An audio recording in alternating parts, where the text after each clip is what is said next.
So I want to start this video here, and I happened to hear about this video.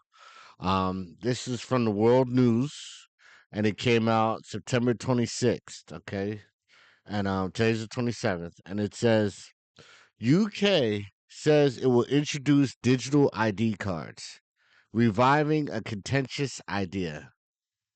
Okay, now this is written by Jill Lawless. Um, Obviously you can see when she updated this.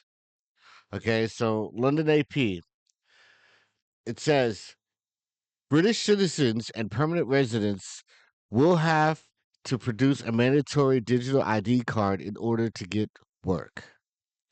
Prime Minister Keir Starmer, this is the Prime Minister, Keir Starmer, okay, and he announced Friday reviving a contentious idea in an effort to show that the government has control of the country's borders. The government says the plan will help reduce unauthorized immigration by making it harder for the people to work in the underground economy. It says it will also make it simpler for people to access healthcare, welfare, childcare, and other public services. You will not be able to work in the United Kingdom if you do not have digital ID. It's as simple as that. Starmer told international meeting of center left politicians in London. He said the new ID system will be in place before the next election due by 2029. Okay. Britain has not had compulsory identity cards for ordinary citizens since shortly after World War II. And the idea has long been contentious, with civil rights campaigners arguing it infringes personal liberty and puts people's information at risk. Right. Former Prime Minister Tony Blair tried to introduce biometric ID cards 2 decades ago as a way of fighting terrorism and fraud. So it was about 20 years ago he tried this. The former Prime Minister tried this. But the plan was abandoned after strong opposition from the public and parliament. Right, right. And that's what they should have done. And for all of us out there, that's what we need to do. We need to get back to being bold. I for one definitely need to be more bold. You know, I am, but not like how I should be. So I'm taking my step. I'm taking this walk. I'm taking my step. I'm doing what I can. How it comes to me. You know, but I encourage y'all, to step up. You know, one of us can't make. One of us can't do it by ourselves. But if we stand up together, we can do this. Let's stop getting distracted. And I know this is like in Great Britain. I know this is in Great Britain, but we here also need to stand up, you know, because we outnumber them. We're paying them. They work for us. So why we just like, oh, whatever, do what they do as long as we're happy individually. And like, we need to start paying attention. I know I need to start paying attention, you know? So, um, So there's always been this feeling that Britain is not a so-called papers please society, in contrast to continental Europe and other countries where ID cards are very common, said Tim Bale, professor of politics at Queen Mary University of London. It has to be said, however, that given one is forced in some ways to prove one's ID in myriad circumstances, both in contact with government and in contact with private sector in all sorts of ways. That actually a digital ID card would be quite useful. I mean, so dang, that's so like, this just flashed in my head. So like, they talking about, from what I'm understanding, that one is that given one is forced in some ways to prove one's ID in a myriad circumstances. So if they trying to, if you're being forced to show your ID, both in contact with the government and in contact with private sector in all sorts of ways, that actually a digital ID card would be quite useful. See, okay, so when they say private sector, I'm thinking of like certain districts, certain, cities or towns or counties, what we would call it. I mean, I'm not sure, maybe I'm understanding this wrong, but either way, that kind of reminds me how they wanted to do that over here in the US. How they wanted to do that in the US, how they're trying to get us a digital ID to where if we wanted to fly to another state, we have to give them a digital ID that's federally for the federal government. But why? We're in the US and we're free. We're free to travel. We already have our identification cards. We already, like, why? Why do we need it? And this is all setting up for a heavier evil scheme. This is all setting up for it. Okay. Starmer said people would not have to carry their ID or be asked to produce it, but it will be a mandatory to get a job. So they say that they will not have to carry their ID or be asked to show it, but it will be mandatory to get a job.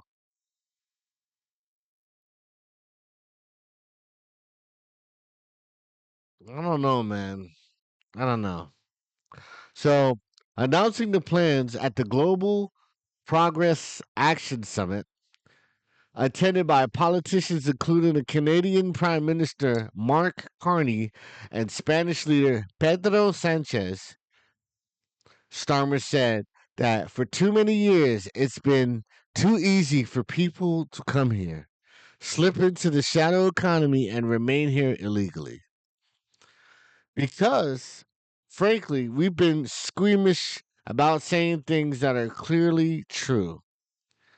Starmer said, adding that the simple fact that every nation needs to have control over its borders.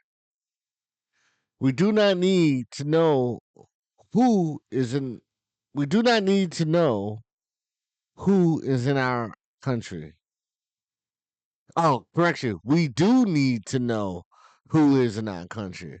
Now, I get it. I understand that. We don't want to let in just anybody. We don't want to let, like, some that that could be criminals or gangs in other countries. We don't want to let them in our country, to cause more crime or things like that. So I get it. There should be a process. But, you know, they're talking about they need the card for work. Like, shouldn't they have to go through a process anyway? Like we all have borders. We all should have people watching these borders and having these people go through a process to enter in and out the borders. I mean, I'm pretty sure if I had to fly to another country, I'm pretty sure I would have to go through, their check-in station to show, my ID or my passport or things like that. I mean, it's crazy. It's crazy. I mean, and shouldn't these people, even if they don't have an ID, like a driver's license or whatever, like if they're trying to get jobs, like they would have to show their ID, right? Something. But I get it. There's under the table jobs, so I get it. But this doesn't make sense. It doesn't make sense. If anything, they should, like, enforce the fact that people should have should go through the proper things that they need to be able to work. Okay, so he said that showing voters the immigration system is fair was key to defeating the politics of predatory grievance offered by parties on the hard and far right. The government said the digital ID will be free and will work for people who don't have a smartphone, and it will hold a public consultation to work out the details. So it's free. So how would they know if you're an immigrant or not? Isn't it a process that you would have to go through to get it? I mean, yeah, it's free. You don't have to pay, but that's the whole that's the whole thing. That's the whole thing. Shouldn't you have to go through a process in the first place? So now they say no, yeah, you're gonna have to go through another process. But it's free. You don't have to pay, but you still need this. And like I said, they should be enforcing the fact instead of making up this whole other thing. Um yeah, I mean it sounds that simple to me, sending your CEOs or whoever you need to check with employees or whatever to make sure that they're clear. Um, so look, and it will work for people who don't have a smartphone. Wow. So like previous conservative governments, Starmer's Labor Party administration is struggling to stop immigrants crossing the English Channel. So, if they're crossing it anyway, I mean, yeah, like I said, they have to go through this to get a job anyway. So it's like, if they don't have an ID, they still have to go through a process. So like they're just saying, okay, well, we're not going to use that. We're going to use our our ID, our digital ID, to say that hey, they don't have this, they can't work. I mean, it just sounds like it's an extra step for something that they should have already been having guidelines and been following in the first place. Um, it's flimsy. Inflatable boats operated by people smugglers. Some 37,000 people crossed the English Channel on small boats last year, and more than 30,000 so far this year. Stormer has vowed to cut that number by tackling the criminal people smuggling gangs that organize the journeys and by reducing the pull factors that draw migrants to the UK, including a perception that is easy to find under the table work. So that's exactly what they should do. They should crack down on that. And instead of having to get like a whole other ID, they should make sure that these people have an official ID of that country, like driver's license, or if they have a social security card, that over there. If they had like us, how we have like the green card or citizenship, they should already have that established. So, um, that'll be the ending of this video. I pretty much read the whole thing. Just I mean, let me know what you think.